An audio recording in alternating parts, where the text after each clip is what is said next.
And we're making a calzone today. Calzone. With ham, spinach, mushrooms, ricotta, 3 cheddars. It's from a bag. You don't always want to shred your own cheese, do you? Maybe you do. Alright, so here are the ingredients. Pretty basic dough, plus oil and sugar.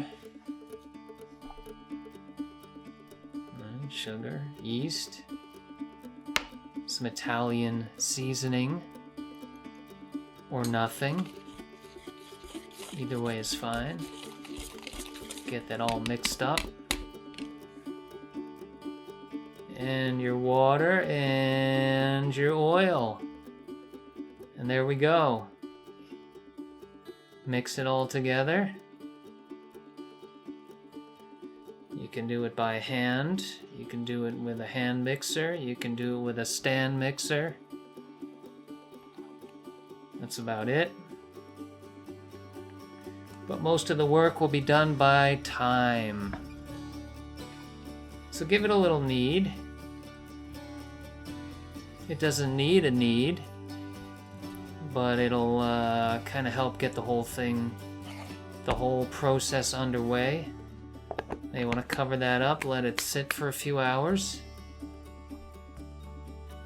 And then, as usual, we're going to give it a few folds.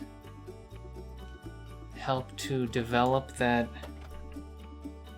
gluten structure. Make it a little bit smoother. And ball it up.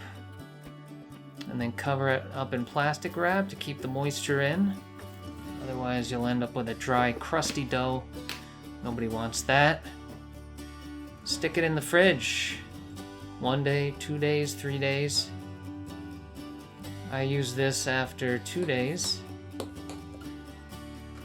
couple hours before you're gonna bake it up. Tear off that plastic wrap, otherwise it's gonna stick like crazy. And then wait. So let's get ready with the filling. So you got 100 grams of ricotta here. You got some spinach. You got a triple cheddar blend. I don't know, sharp cheddar, aged cheddar, some kind of other cheddar. Pretty much any cheese will do. Give that a mix. This is gonna go on first. Put some salt in there too if you like. Alright, so we got some chicken, some rotisserie chicken. That comes from Costco. It's some cheap ham. Some sauteed mushrooms straight from a freezer. And some buffalo sauce. That's gonna be our second filling. So let's prevent sticking. Get a little flour on that dough. Press it out a little. Now we're going to roll it out with a tiny little rolling pin.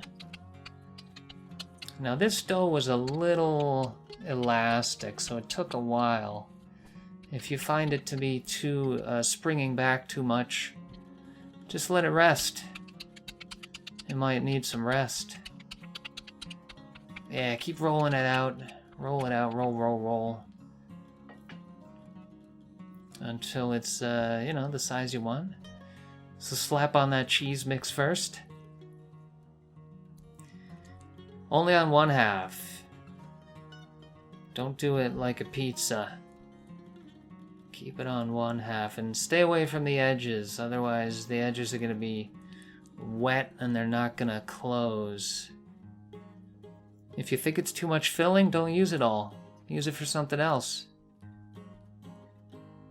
Use it for another calzone or slap it on a pizza. And put the rest of that on top.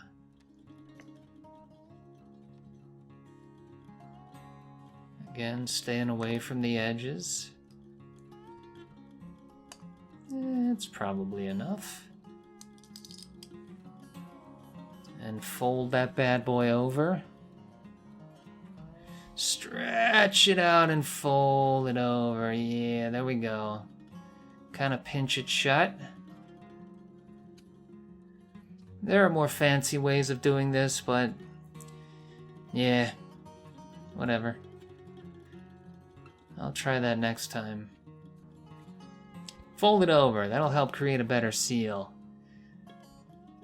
Just mush it down with a fork. It's not beautiful, but it works. Alright, now, important.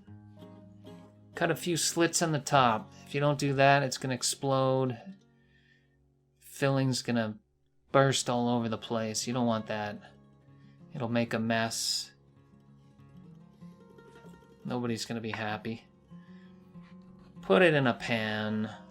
I used a little parchment paper just to prevent any potential unwanted sticking. Stick that in the air fryer or the oven. I gave it about 20 minutes, and there we go. Nice and brown on top.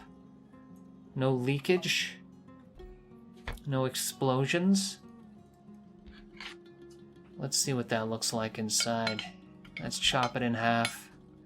Let's scissor it in half.